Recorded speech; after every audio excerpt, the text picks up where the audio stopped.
갈라디아서 2장. 나는 하나님의 계획을 따라 그리스도를 전하며 다녔습니다. 다름질한 것이 헛되지 않게 하기 위하여 내가 일한 결과를 가지고 예루살렘에 올라갔었을 때에는 이런 일도 있었습니다. 예루살렘은 베드로를 위시하여 사도들이 머물렀던 본거지였습니다. 그곳에 갔었을 때에 나는 오히려 그들에게 배워야 할 것이 없을 만큼 그들보다 많은 말씀을 하나님께로부터 새김받았다는 것을 확인할 수 있었습니다. 모든 그리스도인들을 이끌고 있던 베드로조차도 외식하는 모습을 보였습니다. 나는 그들이 복음의 진리를 따라 바로 행하지 않는 것을 보고 모든 사람 앞에서 개발을 질책하기도 했습니다. 나 같은 사람도 하나님이 쓰시면 이렇게 되는데 아무려면 당신이 나만큼이야 그리스도인들을 핍박했겠습니까?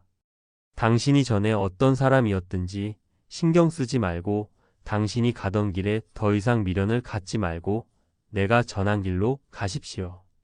당신이 이전에 어떤 그릇된 행위들을 했든지 그것은 이제 중요하지 않습니다. 오직 예수 그리스도의 가르침과 믿음의 법을 따라가면 의롭다 함을 얻을 수 있습니다. 내가 유대인으로서 행위의 율법 안에서의 나의 이름인 사울을 죽인 것은 산자인 바울이 되기 위함이었습니다. 내가 그렇게 진리의 길을 향해 망설임이 없이 길을 간 것처럼 당신도 그렇게 길을 가기 바랍니다. 유대인인 내가 그리스도를 따라 길을 가는 것은 그리스도와 함께 나를 십자가에 못 박도록 유대인들에게 내어주는 것과 같은 것이었습니다. 그러나 나는 그것을 피하지 않았습니다. 그때부터 유대인으로서의 나의 삶은 더 이상 없게 되었습니다. 내가 육체를 입고 있는 이유는 오직 나를 사랑하셔서 나를 위해 자기의 몸을 버리신 하나님의 아들을 따라가기 위함이었습니다. 그 후로 나의 육체는 내가 사는 육체가 아니라 그리스도께서 사시는 육체가 되었던 것입니다. 그렇게 자기 안에 온전히 그리스도가 사시게 함으로써 하나님의 아들이 되는 것입니다. 갈라디아서 3장. 그리스도께서 십자가에 못 박히셨다는 것을 당신이 모르지 않습니다. 하나님의 아들이 가신 그 길로 가지 않고 다른 길로 가서도 하나님의 자녀가 될 수 있는 방법은 없습니다.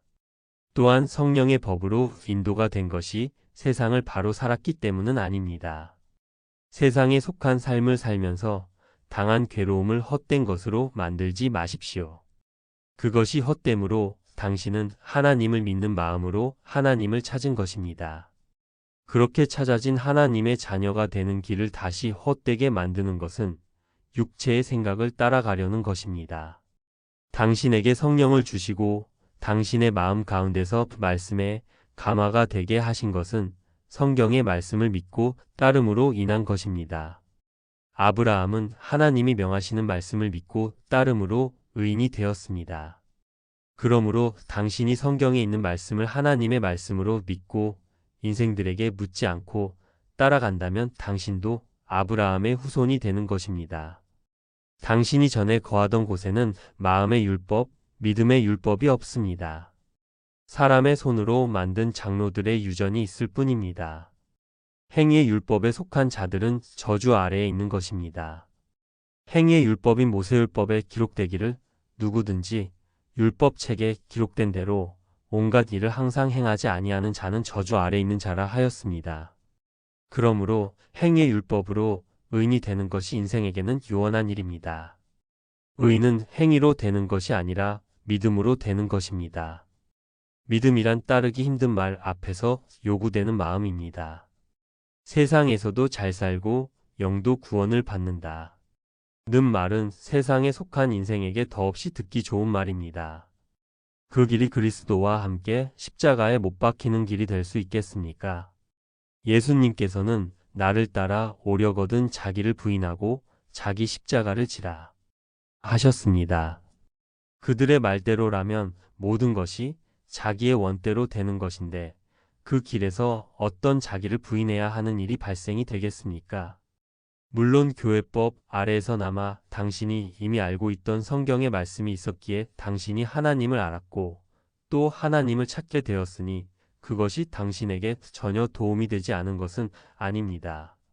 그러나 모세율법이 마음의 법으로 인도하는 몽학 선생의 일을 한 것과 같이 교회법도 당신에게는 그렇게 사용이 되었던 것입니다.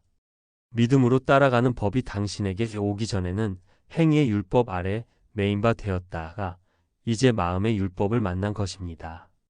그리스도 예수 안에서 하나님의 아들로 부름을 받은 것이니 그리스도와 합하여 성령의 가르침으로 세례를 받고 그리스도의 옷을 입으십시오.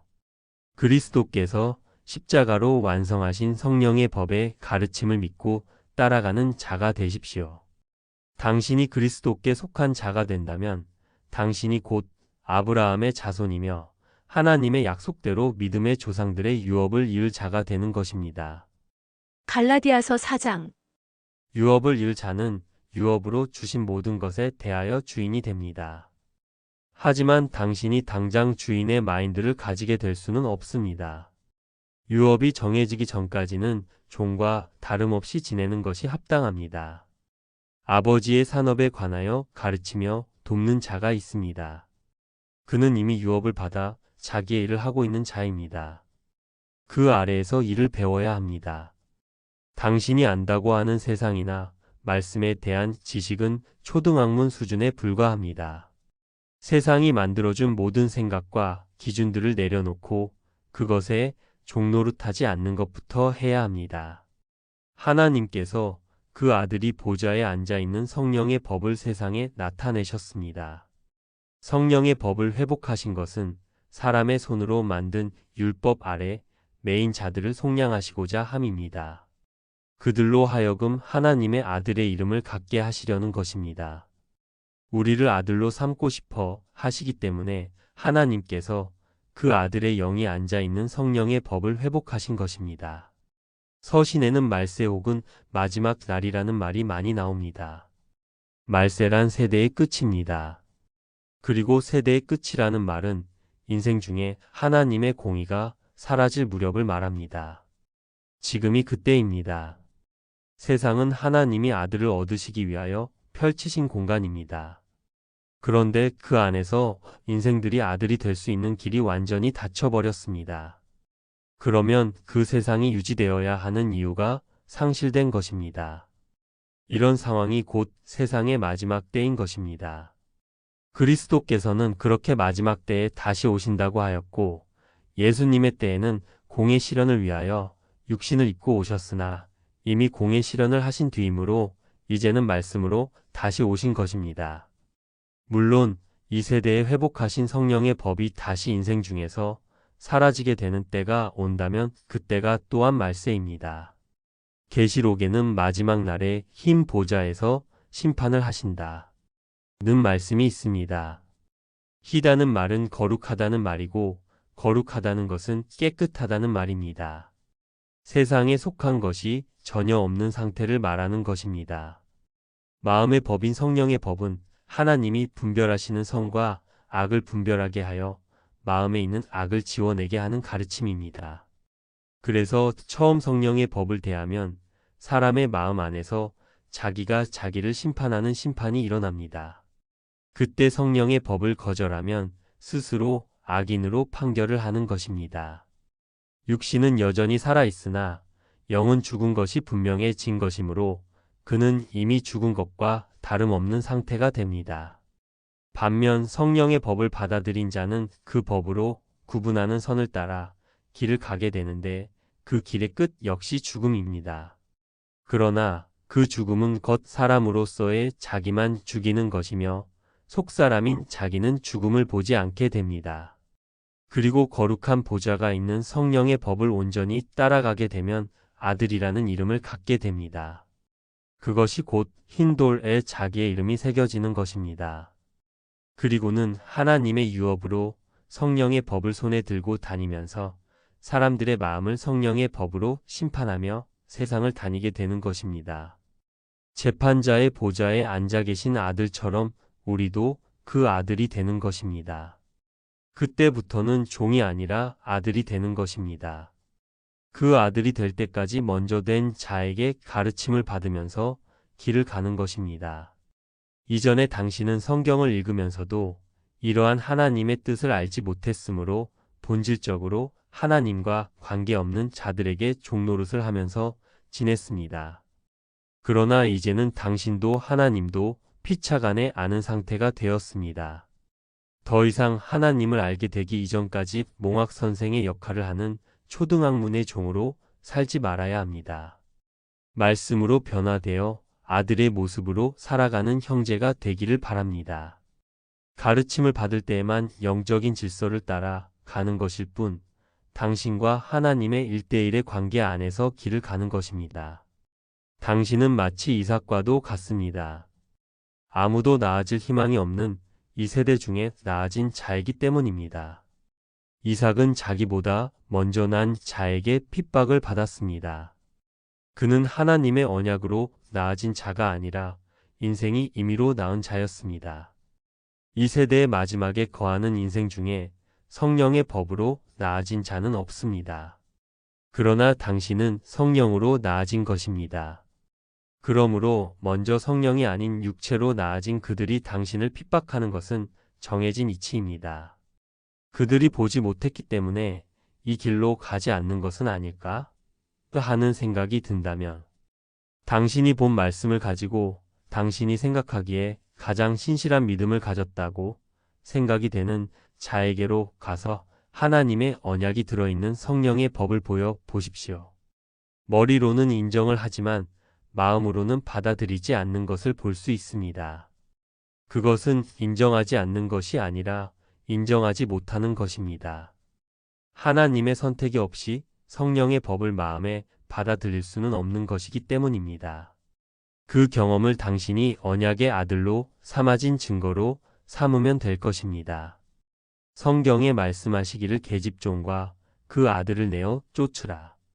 계집종의 아들이 성령으로 난 아들과 함께 유업을 얻지 못할 것이다. 하셨습니다.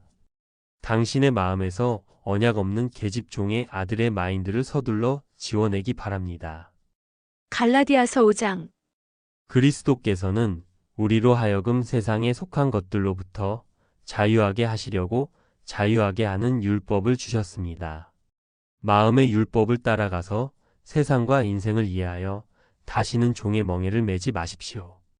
당신은 전에 세례나 침례를 받은 적이 있을 것입니다. 그것이 행위의 율법 안에서 행한 것입니다. 그것은 아무런 효력이 없습니다. 성령으로 세례를 받으십시오. 세례란 가르침을 받아 입는 것을 말합니다. 마음속에 있는 세상에 속한 모든 것을 잘라내는 할례를 받아야 합니다. 그것이 양날 선 성령의 검으로 행하는 마음의 할례입니다. 행위로 의에 이르려 하는 자는 이미 그리스도에게서 끊어진 자입니다. 당신이 물로 행하는 침례나 세례를 고집한다면 당신 스스로 그리스도의 은혜에서 떨어져 나가는 것입니다. 말씀 안에 형제들에게 전합니다. 여러분은 사단이 점령하고 있는 세상으로부터의 자유를 위하여 부르심을 입었습니다. 그러나 그 자유를 육신적 욕구를 채우는 수단으로 삼아서는 안 됩니다. 오직 마음을 비우고 하나님이 가르치시는 절대적인 사랑으로 서로 종노릇 하십시오.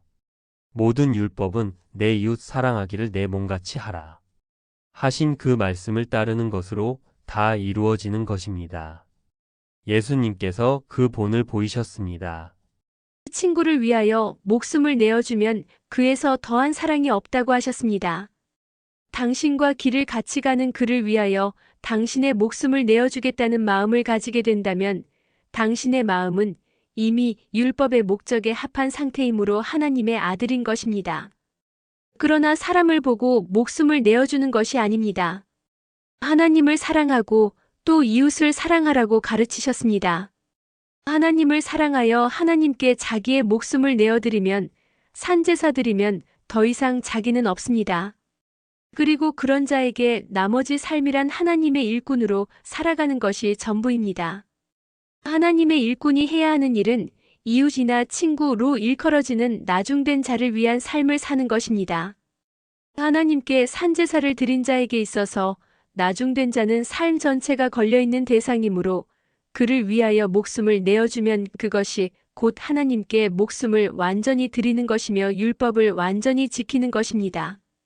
내 이웃을 내 몸과 같이 사랑하라는 말씀은 이같이 분명한 논리적 이유를 따라 그렇게 되라는 것이지 단순히 인간적 감성에 의존된 행동을 하라는 것이 아닙니다. 인간적 감성에 의존해서는 결코 이 가르침을 따를 수도 없습니다. 지금 그 이웃, 곧 하나님의 소유를 위하여 목숨을 내어준 삶을 살고 있는지 자신을 살펴야 하겠습니다. 그럼에도 불구하고 피차 간에 흠을 들추어 상하게 한다면 그것은 스스로 멸망의 길로 들어가는 것입니다. 또한 하나님과 1대1의 관계가 된다는 점 때문에 하나님이 세우신 질서를 무시하고 자기만 위하는 이기심이 발동되지 않도록 주의해야 합니다. 하나님이 세우신 질서는 그 자체에 하나님의 권위가 실려 있는 것이므로 그것을 무시하는 것 역시 위법이 됩니다. 그러므로 성령의 가르침을 따라 행하십시오. 그러면 육체의 욕심을 이루려는 마음을 갖지 않게 될 것입니다. 육체의 소욕은 성령의 소욕을 거역하게 하고 성령의 소욕은 육체의 소욕을 거역하게 하는 것입니다. 당신의 한 마음 안에서 성령과 육체의 소욕이 서로 대적하는 상태가 되면 결국 당신이 원하는 영혼에 대한 소망은 이루어질 수 없습니다. 성령을 거역하게 하는 육체의 일은 이런 것들입니다. 그 첫 번째가 세상에 속한 것을 채우려는 마음으로 행하는 일들에 마음을 두는 것입니다. 그것은 음행이며 성령의 가르침으로 깨끗해진 마음을 다시 더럽히는 것입니다. 그 마음이 말씀을 전하는 과정에서는 자기의 업적을 타인에게 자랑하려는 것으로 나타납니다. 그 결과 말씀을 전할 때에도 사람의 눈에 보이는 실적을 나타내려고 인위적으로 사람을 모으려고 하거나 일의 목적인 마음을 씻는 것에서 떠나 일의 성과에만 치중을 하게 되는 것입니다. 그것이 곧 사람의 눈에 좋아 보이는 것만을 찾는 호색입니다. 이런 마음의 상태가 되면 이어 나타나는 현상은 우상 숭배입니다. 인생으로서 마음에 의지하는 수단이나 술수를 동원하는 것이 곧 우상 숭배입니다. 그것은 이어 형제의 안위에 관심을 두지 않게 되면서 형제들과 원수가 되는 길로 가게 하는 것입니다. 그 다음에 나타나는 것은 당신으로 인하여 편이 갈라지게 되고 편끼리 시기를 하다가 결국은 완전히 갈라서게 되는 것입니다. 그리하여 서로 당을 만들고 나뉘는 것이며 그 끝에서 이단도 발생을 하게 되는 것입니다. 그 다음은 투기입니다. 상대 당보다 내 당이 더 커지게 해야 하므로 세상에 속한 것, 즉 재물에 치중을 하게 되어 술에 취한 상태가 되는 것입니다.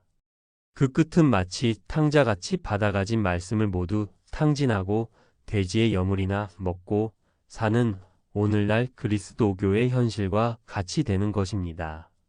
이것이 하나님께 패함을 당하는 과정입니다. 이미 여러분이 보고 아는 사실입니다. 이 모든 것이 한 개인의 마음에서부터 출발하는 것입니다. 이 이치는 성령의 법이 회복된 뒤에도 여전히 한 개인의 마음 안에서 다시 태동됩니다. 성령의 법은 인생들이 다시 무너뜨릴 것임을 전제로 세워지는 것입니다. 그러므로 성령의 법을 회복하시는 목적은 성령의 법이 아니라 바로 당신 한 사람을 얻으시기 위함인 것입니다. 성령의 열매는 사랑과 희락과 화평과 오래 참음과 자비와 양성과 충성과 온유와 절제입니다. 온전히 하나님을 사랑하면 이 같은 것을 모두 행할 수 있고 그것을 막을 수 있는 것은 아무것도 없습니다. 그리스도 예수의 사람들은 육체와 함께 그 인간적인 정과 욕심을 십자가에 못 박아야 합니다. 갈라디아서 6장. 형제 여러분, 만일 형제 중에 누가 마음의 법에 대하여 범죄한 것을 보게 되거든 온유한 마음으로 형제의 마음을 바로 잡아 주십시오. 또한 그의 범죄를 거울 삼아 당신을 돌아보는 계기로 삼아야 할 것입니다. 마음의 법은 정죄를 위하여 존재하는 행위의 법이 아닙니다. 마음의 법은 흠을 지워내기 위한 것이므로 범죄를 했다는 사실보다 그것을 발견하고 다시 범하지 않게 하는 것이 법의 목적을 달성하는 것입니다. 그러므로 혹 형제가 무거운 짐으로 인하여 법에 저촉이 될 만한 것을 보게 된다면 그 짐을 서로 나누어 져야 합니다. 그것이 그리스도께서 우리의 죄를 대신 지고 가신 본을 따르는 것입니다. 가르침을 받는 자는 가르치는 자와 모든 좋은 것을 함께 하십시오. 인생은 완전할 수 없으므로 약한 자기를 감추려 하지 말고 또 자신을 나타내려고 하지도 말아야 합니다. 오직 하나님을 향하는 일에 온 마음을 쏟아야 할 것입니다. 육신의 일을 중요하게 여기는 마음으로 길을 가는 자는 육신의 일로부터 썩어진 것을 거둘 것이며 성령의 가르침을 중요하게 여기는 마음으로 길을 가는 자는 성령으로부터 영생할 수 있는 결과를 거두게 되는 것입니다. 선을 따라 행하는 것은 육신을 피곤하게 합니다. 그러나 낙심하지 않고 길을 간다면 그 결국에 좋은 열매를 맺게 될 것입니다. 형제들을 위하여 육신의 수고를 하는 것이 하나님께 받은 우리의 일입니다. 그 일이 주어진다면 그것을 기회로 인식하게 되어야 할 것입니다. 육체의 모양을 내려고 애쓰는 자들이 전에 당신에게 억지로라도 성령의 세례가 아닌 물로 세례나 침례의 행위를 하게 하였습니다. 침례와 세례를 받았다는 사실을 타인에게 자신을 증명하는 수단으로 사용하고 있기도 합니다. 그래서 그들의 어깨 위에는 십자가가 아닌 세례명과 침례의 표가 있을 뿐입니다. 우리의 어깨 위에는 그리스도께서 지신 십자가만 있어야 합니다. 형제의 죄를 대신 지고 가는 십자가 외에 결코 하나님 앞에서 자랑할 것이 없어야 합니다. 형제를 위하여 십자가를 졌다는 흔적이 당신에게 있게 하여 예수님의 흔적을 가지고 있는 자가 되십시오. 이 규례를 행하는 형제들의 마음에 우리 주 예수 그리스도의 은혜가 늘 머물러 있기를 바랍니다. 표기된 네이버 카페 농부의 지혜로 찾아가시면 성경 내용 전체의 설명글을 가입 절차 없이 읽으실 수 있습니다.